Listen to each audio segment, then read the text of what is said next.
When I went to study in City B, Daniel had sex with all the women around him. He suddenly became interested in me, a plain-looking and timid person. His vigorous pursuit gradually moved me. But after being together for less than a month, he said he was tired of it. On the day we broke up, he watched me walk into the heavy rain without looking back. Some people worry that a good girl wouldn't commit suicide, would she? Daniel was obsessed with his new love and casually asked his good brother for help. "Louis, please go and check on her for me.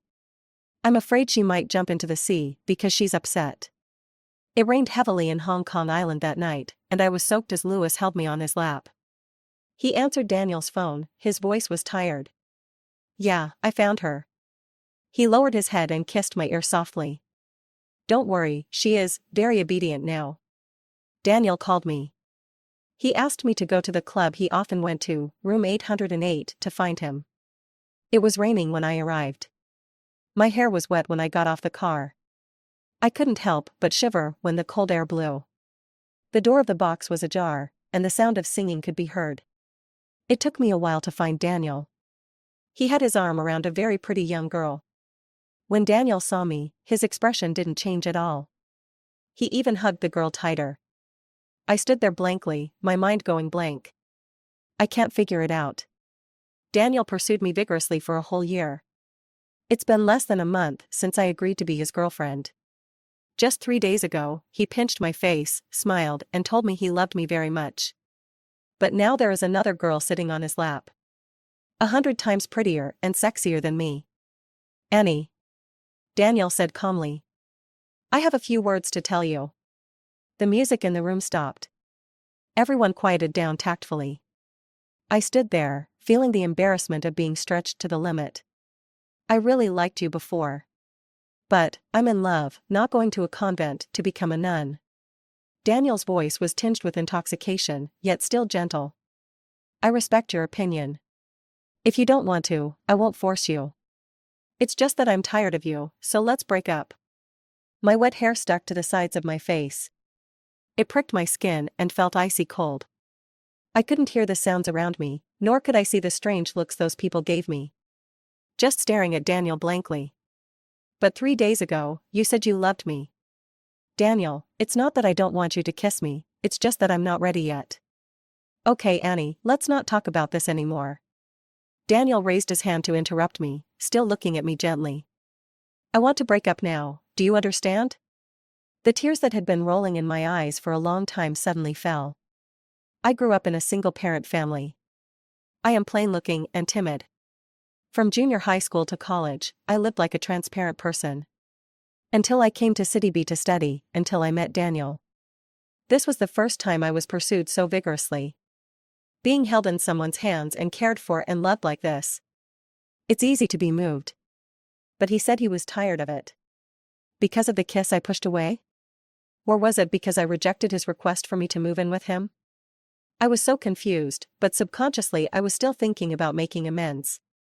"Daniel, can we please not break up?" "Annie, do you really want me to say something hurtful?" Daniel frowned. "I don't like you anymore, my aesthetic taste is just temporarily off, understand?" I raised my hand and wiped away my tears. Then he slowly took 2 steps back. "I understand. Daniel. Don't look for me or contact me again, okay?" "Okay, I'll do it." I nodded vigorously, trying to force a smile. But in the end, I couldn't help but shed tears. "I'm going to go back first and not disturb you guys from having fun." I wiped away my tears again, turned around and stumbled out of the box. "She's so unfashionable, how could you like her like this?" The girl next to Daniel suddenly spoke. "It's just a temporary novelty." Daniel picked up the wine glass and responded calmly. But he looked towards the door again. When he first met Annie, he knew that she was timid and well-behaved. When he stopped her to ask for her phone number, her eyes were wide and round, as if she would faint from fright in the next second. It's still interesting to think about this. He had never met a girl like this before and found it very fresh. But, that's all, he is not a patient man. It's raining heavily outside. Suddenly someone whispered something. Daniel looked toward the terrace. It was a thunderstorm day, and the rain was pouring down like a river backing up. Don't you think Annie will be upset? It's hard to say. The way she was crying just now, she looked like she was going to break. Dan, do you want to go check it out? A loud thunder tore open the dark sky. Daniel suddenly put down the glass in his hand. Louis. He looked at Louis, who was sitting in a corner not far away and hadn't spoken a word all night. To be honest, Daniel was not very reassured about letting other people go. Those guys are all playboys, and Annie is too obedient and honest. Only Louis, the gangland young master, has no interest in women at all. How about you help me take a look? If she really wants to jump into the sea, it will be very troublesome. Louis slowly raised his eyes and looked at his friend calmly.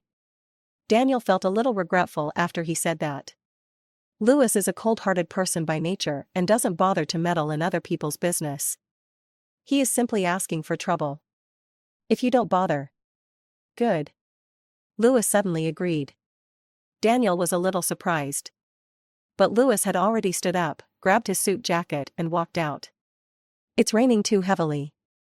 I stood on the steps and waited for a long time. The doorman came over for the third time and asked if I needed an umbrella or to call a taxi for me. I nodded in a daze. I opened my umbrella and didn't stop. Walk into the heavy rain without hesitation. Maybe it was because of the rain. I hadn't walked far when I began to feel dizzy and uncomfortable. The wind was strong and the rain was heavy, and the umbrella in my hand was blown all over the place. It was at this time that Louis's Rolls-Royce stopped in front of me. The back window rolled down, revealing his cold and indifferent face. His white, frozen fingers tightly grasped the umbrella handle. Subconsciously, I stepped back. I've heard Daniel say this a few times. Louis's family has a gangland background. My understanding of gangland comes from the movies I watched before. Those who live in gangland are all cruel and murderous. So, when I first met Louis, I was very afraid of him. I even never dared to look him in the eye. Get in the car. I just took a step back. Louis then spoke. The raindrops hit the umbrella like fried beans, making a particularly loud noise. His voice wasn't loud either. But to my ears, it sounded like a thunderclap. My steps froze. Open your eyes wide in panic. It was rainy and foggy, and I couldn't see the emotion in his eyes at all. It's just fear, the fear of knowing that you are as small as an ant. Spreading from the soles of the feet to the entire body. I walked to the car trembling. The driver came down to open the door for me and took the umbrella from my hand. I thanked him quietly and bent down to get into the car. But my legs felt like they were filled with lead and I could hardly lift them. Wet sneakers stepped on the clean car mat. A cloud of mud and water spread out. I was so embarrassed that I didn't know where to put my hands and feet. He lowered his eyes and twisted his fingers nervously, wishing he could curl himself up into a small ball. It is best to make it transparent. The car moved forward smoothly. The car lights are as bright as snow, penetrating the rain and fog. The car is like a lone boat on the sea. I don't know where it will float to. I was distracted when Louis suddenly called my name. Annie. Exist. I suddenly came back to my senses and subconsciously looked up at the man beside me. Louis's suit collar was disheveled and his shirt had 3 buttons open. He leaned back in the seat, his long legs casually spread wide.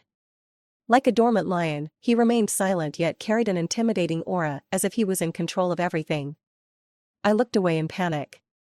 My heart beats like a drum. Where will the car go? What would Louis do? Kill and dismember, or tie the body to ice and throw it into the sea? Worst case, sell it on the black market. But I don't think I have ever offended him. He raised his foot and his leather shoe lightly kicked over the leg of my jeans. He tapped his knee with his slender fingers.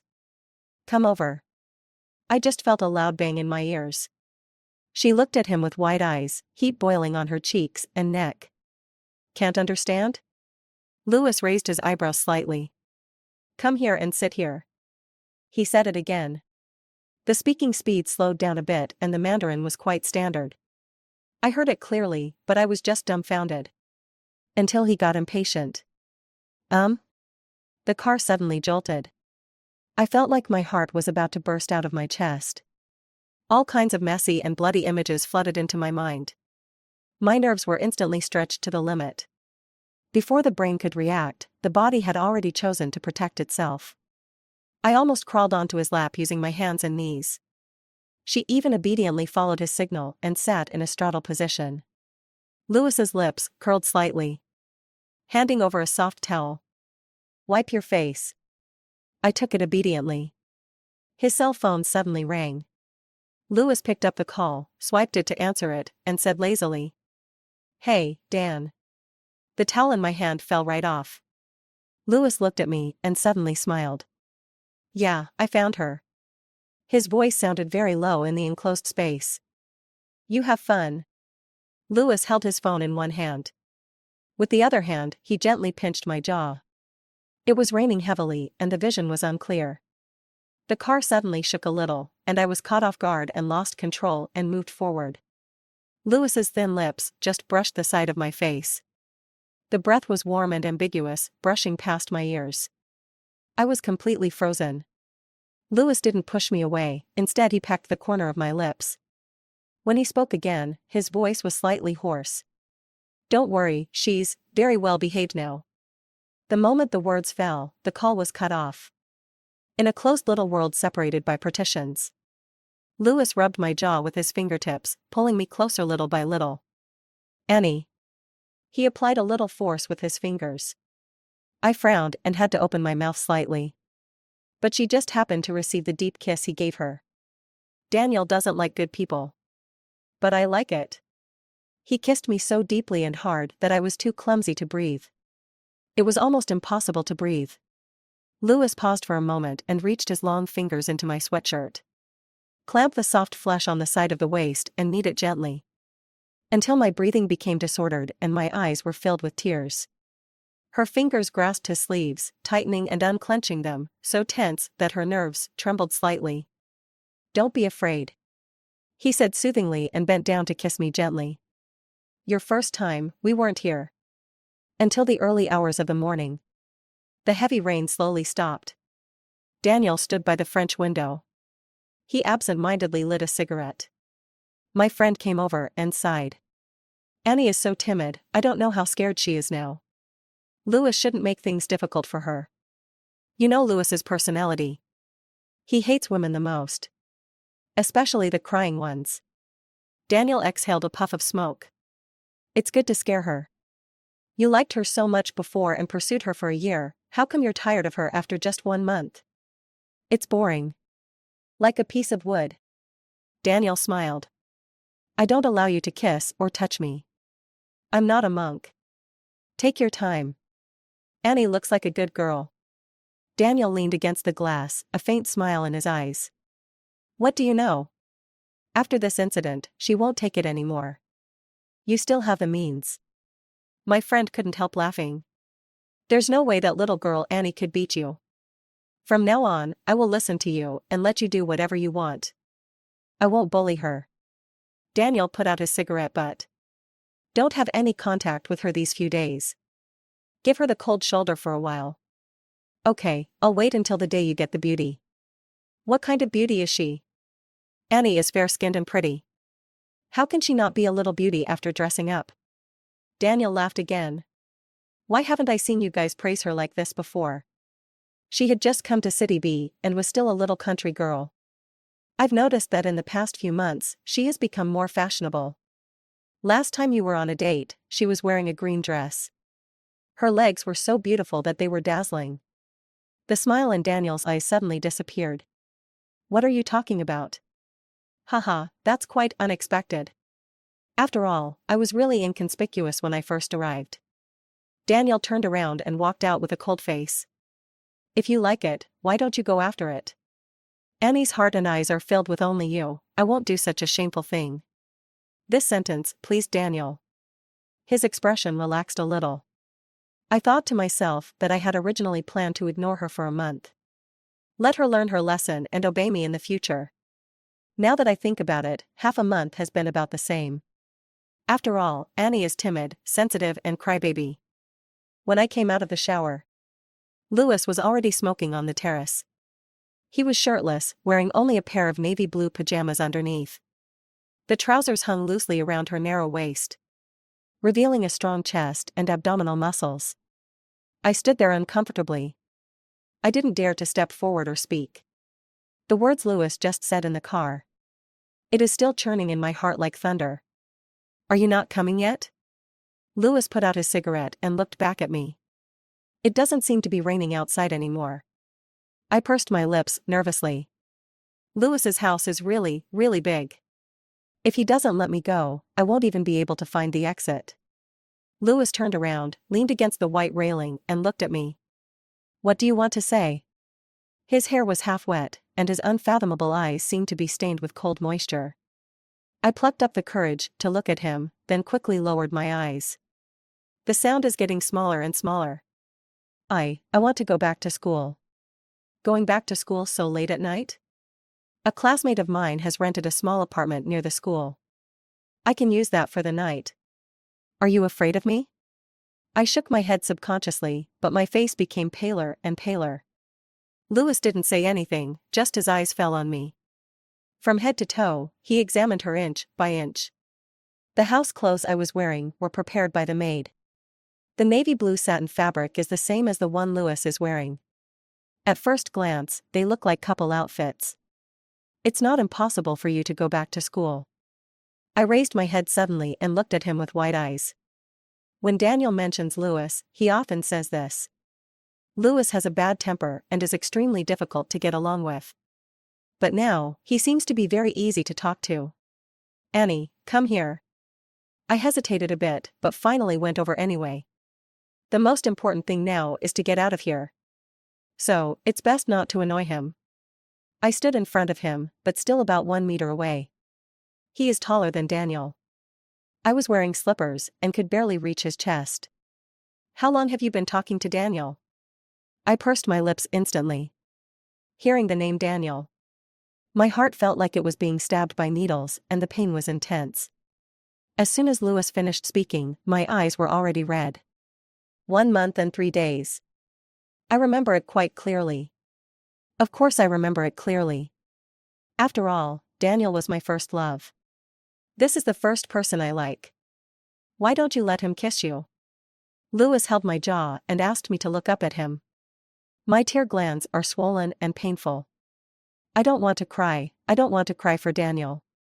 But he still couldn't live up to expectations, and tears gradually formed in his eyes. I'm not stopping you, I'm just not ready yet. I turned my face away, trying to break free from Louis's hand. But he squeezed it tighter. I kissed you in the car just now. Wasn't that good? When he mentioned the mess that happened in the car, I couldn't help feeling more aggrieved and angry. If I hadn't been so scared and panicked, I wouldn't have let him do whatever he wanted and lost my first kiss. Are you afraid of me? Louis sneered. I'm not going to eat you. But you kill people. Who said I would kill someone? That's what they all said. So, you're being nice, because you're afraid of me? I lowered my eyes and said nothing. Louis let go of his hand, and his voice suddenly turned cold. You can stay here for a few days. Don't want. I was so anxious. You just promised me that I could go back to school. I'm just saying, it's not impossible to go back to school if you want. What do you want me to do to go back? I don't want to miss classes. I tried my best to get to be an exchange student this year. I just want to graduate successfully and get a job. Then, completely escape from your original family. It's simple. Louis reached out and brushed away the slightly damp hair on my temples with his slender fingers. Kiss me first. Just a kiss? Louis seemed to be amused by my naivety and stupidity. Kiss me till I feel good. My eyes widened. I can't believe how someone can say such disgusting words so openly. Louis suddenly put his hands around my waist. With just a little force, I crashed into his bare chest. He looked down at me, his eyes slightly lowered. There was a hint of minty smoke in the air. Annie, if you can't kiss me to my satisfaction. The corners of his lips curled up slightly. There's the sea right outside the door. I will throw you in with my own hands and feed you to the fishes.